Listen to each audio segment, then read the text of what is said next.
This news was brought to you by EO Executive Optical. For expert eye care, come to EO Executive Optical with over 250 stores nationwide. EO Executive Optical. Love your eyes. Santon Plus Herbal Capsule. Ako si Jessa, 25 years old. Dati may leukemia ako. Kasabay sa pag-take ko ng aking mga gamot, ang Santon Plus Herbal Capsule. Ang laking tulong talaga ng Santon Plus. And finally, I'm a leukemia survivor. Santon Plus. Mabibili sa mga butika.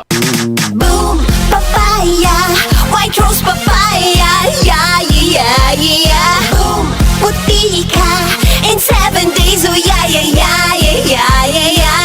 White rose papaya. New White Rose Papaya. May double whitening ng papaya extracts and vitamin B3. Clinically proven magpaputi in as early as 7 days with regular use. Boom, puti ka, white rose papaya, yeah, yeah, yeah, yeah, yeah. Papaya puti, papaya fast. White Rose Papaya with vitamin B3. Manufactured by ACS Manufacturing Corporation. ISO certified world-class quality. ACS.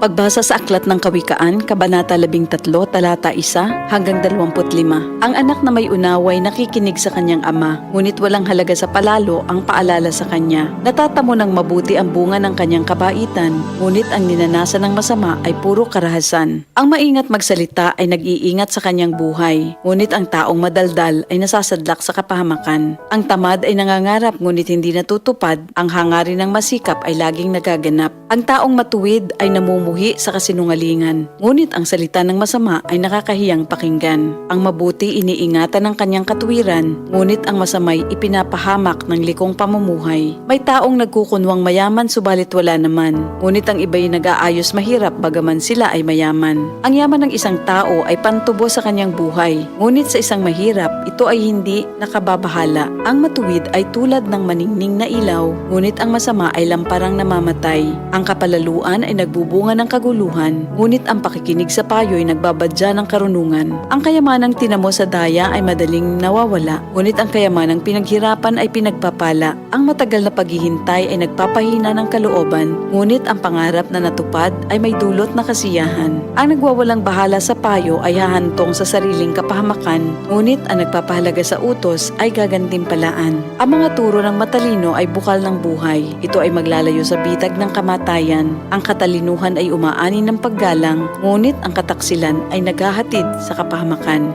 Ang katalinuhan ng isang tao ay nakikita sa kanyang gawa. Sa kilos ay nakikilala ang taong walang unawa. Ang masamang tagapagbalita ay lumilikha ng kaguluhan, ngunit ang mabuting tagapamagitan ay lumulutas ng alitan. Kahihiyan ng kasasadlakan ng hindi nakikinig sa saway, ngunit ang tumatanggap ng payo ay mag-aani ng karangalan. Ang pangarap na natupad ay may dulot na ligaya, ngunit ayaw iwan ng masama ang kasamaan niya. Ang nakikisama sa may unawa ay magiging matalino, ngunit ang kasama ng mangmang ay masusuong sa gulo. Ang hinaharap ng masama ay kahirapan sa buhay, ngunit sagana ang pagpapalang sa matuwid ay naghihintay. Ang matuwid ay nag-iiwan ng pamana hanggang sa kaapu-apuhan, at sa matuwid na uuwi ang naipon ng isang makasalanan. Ang bukid ng mahihirap may pangakong kasaganaan, ngunit ito'y nasasayang dahil sa kawalan ng katarungan. Mapagmahal na magulang, anak ay dinidisiplina. Anak na di napapalo, di mahal ng magulang. Ang matuwid ay sagana sa lahat ng kailangan, ngunit ang masama ay palagi namang nagkukulang.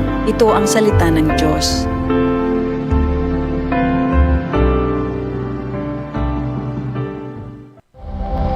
Ito ang DCXL News. 558 kHz. 6 na dekadang maaasahan sa balita at serbisyo publiko. Ang himpilan ng RMN Network sa Mega Manila. Live sa radyo at online.